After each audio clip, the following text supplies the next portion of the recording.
Hello y'all, this is Heartsmine 4, and in this video we will be taking a look at some content added in Battle for the Bosporus. The DLC added unique focus trees to Bulgaria, Greece, and Turkey, but from those three we will be playing as the Kingdom of Greece. We start with tons of national spirits, beginning with George II, then debt to the IFC, then foreign monopolies to Shock Plan, political instability, and finally last but not least is a growing society on the right here, which is pretty negative overall. Looking at the Greek military, we have 13 divisions in the army, 2 fleets in the navy, and 2 air wings in the air force, which consist of tactical bombers and fighters. Browsing through these starting army commanders, we have 2 generals and a field marshal. For the navy, we have access to 1 admiral. He will have to do for now. Greece does have their own special infantry model, which is pretty neat, at least compared to having just a generic one like many other countries do. Looking at our military technology, we have basic guns, not a single tank researched, basic artillery in 1933 year fighters, and tactical bombers. We could go down the king's government path, but that's too easy, so instead we're going to put the king under house arrest and eventually request communist support whenever we get to it. In the decisions tab, the king has been trapped inside his house, and while we're here, Greece has a faction management system. The only important goal we have right now with that in mind is to get the communists to be loyal. To handle our financial woes and manage the debt with the IFC, the drachma will be devalued. The Venezuelans win the 1936 election, so the ruling party changes, and the important communists we are keeping an eye on become indifferent. With the election over, we can bring home the Republicans and get the communist support, which will remove the George II national spirit and boost the popularity of communism. Let's begin managing our debt by repaying the British a small amount. The whole process will take some time, and we still have to deal with the Italians and the French. Cause of that whole communist thing, the monarchist commanders resigned, but we got some new ones. I think the special ones that became available are noted by their trait Marxist acolyte. Continuing down the communist path, we'll do a socialist economy. Then after a number of other focuses, we will depose the reactionaries,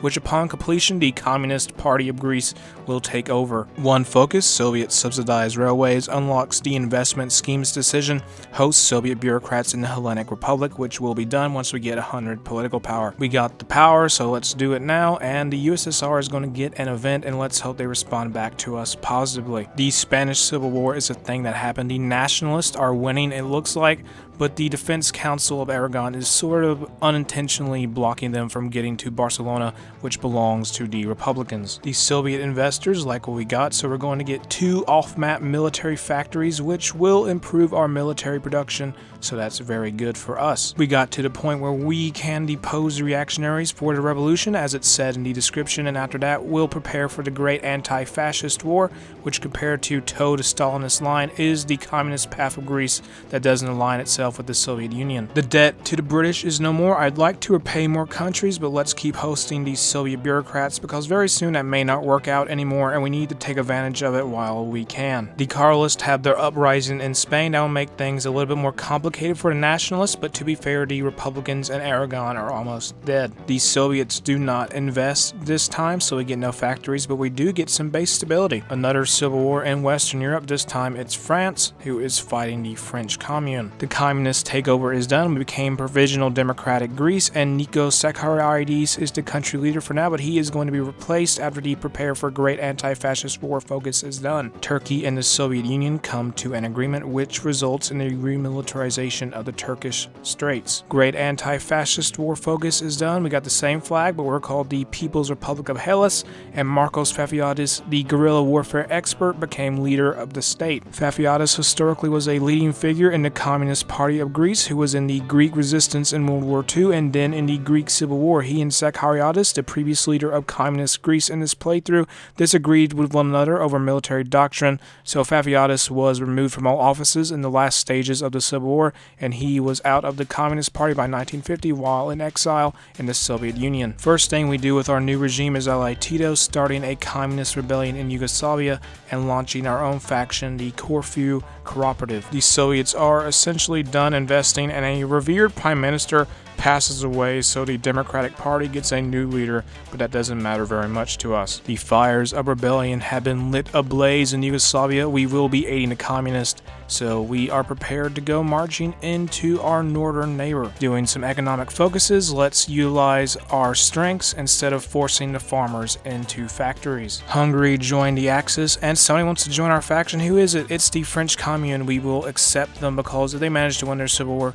that will be a great boon for us as a faction. Please hold on, French Commune. I know it doesn't look very good. They're losing ground constantly, but we gotta help the SFR Yugoslavia beat their enemy. As quick as that potential ally came to us, they left just as quick. We took Belgrade, but now we somehow just gotta manage to get to Dubrovnik. Off in distant Asia, Japan is fighting Japan and China is fighting China. We have managed to sandwich a few Yugoslavian divisions on the Romanian border. Mingoko is in the Axis, so that can only mean the Imperial Kwantong territories are too, and they are at war with the Soviet Union, so we have an Axis Comintern War in 1938, just a few years earlier than expected. German troops move into Bohemia and Moravia, so it's not looking too good for Czechoslovakia. It isn't surprising considering their war with the Axis, but Japan joined the Comintern. We were able to make a great breakthrough in Yugoslavia after some encirclements, and it shouldn't be too long before the communists are in power there. More investment scheme stuff. We're not going to invite any British entrepreneurs, but we will rebuke their investment. The Cordon Sanitari is announced by Romania, and they join what I think is a Polish-led faction, and the British have the 1939 Imperial Conference. Very interesting. Bulgaria is having a civil war between the Republic of Bulgaria and Bulgaria. They're both not aligned, oddly enough. While they had that internal conflict, we finished the focus, dominate the Bulgarians, giving us a war goal which we will use right away. We call it in Yugoslavia so we can attack from their land, and Italy announced claims on Yugoslavian territory, so the tensions are going to begin heating up in the region even more. Bulgaria didn't have much time to recover from their civil war. Their capital fell pretty quickly,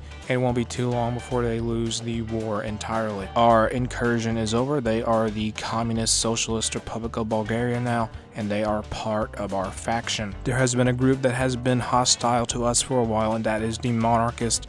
They are going to get crushed, giving us base stability and base war support. Poland refuses the German ultimatum, so war is coming there probably, and the focus Hellenic Armed Forces is done, unlocking a wide array of Hellenic Academy battle plan decisions. Very important world news, Luxembourg joined the Comintern. I wonder why. It's because the Germans attacked it. Italy joined the German Reich in the Axis faction. I think they also have nationalist Spain in their group as well. The worrying thing is Italy is justifying on Yugoslavia, so there will be a conflict between us and them very soon. Even the defeat of Bulgaria couldn't stop the Emerald from coming back, so we lose 2 state cores, and now we got to deal with the organization using decisions. Poland got into the expected fight with the German Reich, who is not only fighting the Comintern or Międzymorski faction anymore, but somehow got into a war with the Allies. Zog submits to Italy, so Albania is now going to be controlled by Italy, and that gives the Italians a border with Greece and another border with Yugoslavia. Italy declares war on Greece, and while that is going on, we will be in our focus tree trying to renegotiate debt with the French. We're going to hand out military access to any country fighting against the Axis. The Soviet Union is not really a good example because they hate us, but it is the plan we're going to have with all the countries that don't dislike us too much. We're going to make a strategical decision to not call on Yugoslavia because they would get swarmed, and so we're just going to be fighting to take Albania from the Italians. Switzerland unfortunately cannot stay neutral because the German Reich has chosen to declare war on them. Avoiding the expansion of the tobacco industry, we are going to increase mining operations and then mobilize the economy. France joined the Allies, and they're going to be helping them out by fighting the German Reich, who declared war on them, and fighting other Axis members such as Spain. Another new member in the Allies, it's safe to assume it's because the German Reich probably declared war on them. Italy finally got around to invading Yugoslavia. It's some good timing for us too because we're about finished in Albania, so those divisions will be freed up to go elsewhere. That's some bad news for us and our faction because Croatia has emerged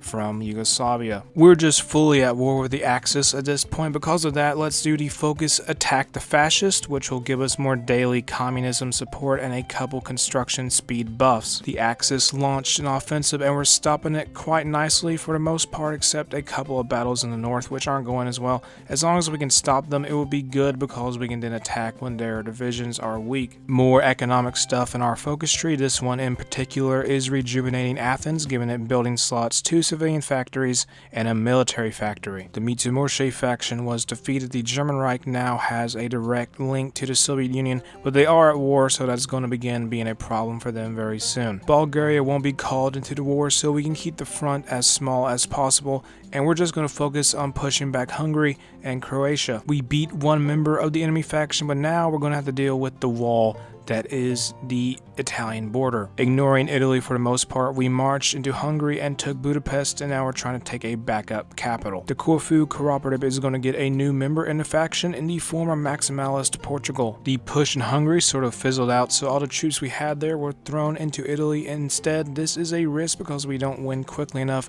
Yugoslavia may capitulate, putting us in a bad scenario for sure. That somehow managed to work, but now we're going to take advantage of an exposed part of the German lines that will let us march into the general direction of many enemy capitals. We seized a good amount of victory points in Germany, and once Stuttgart falls, it shouldn't be too long before they are out of this war entirely. We turn to Hungary, who's in a little bit of a pickle because they relied on Germany greatly for support, and they just won't have access to that anymore. The Republic of Turkey joins the Allies, better late than never, I guess. This war has been a long odyssey for Greece, but it should not be long before it's all over, as long as we don't get pushed back into the sea after a naval invasion in Japan. After a second naval invasion, we secured a port in Nagasaki so we can begin advancing deeper into Japan, and in the process cut off a large force of Japanese divisions sent to stop the initial landing force. The strange thing about this whole situation is we're fighting the democratic state of Japan, who joined the Axis, while Hirohito and fascist Japan joined the Comintern. The big, basically World War II peace treaty is here. We're going to try and get Germany, Italy, and Hungary as puppets, but there is no guarantee of that working out completely in the favor of Greece,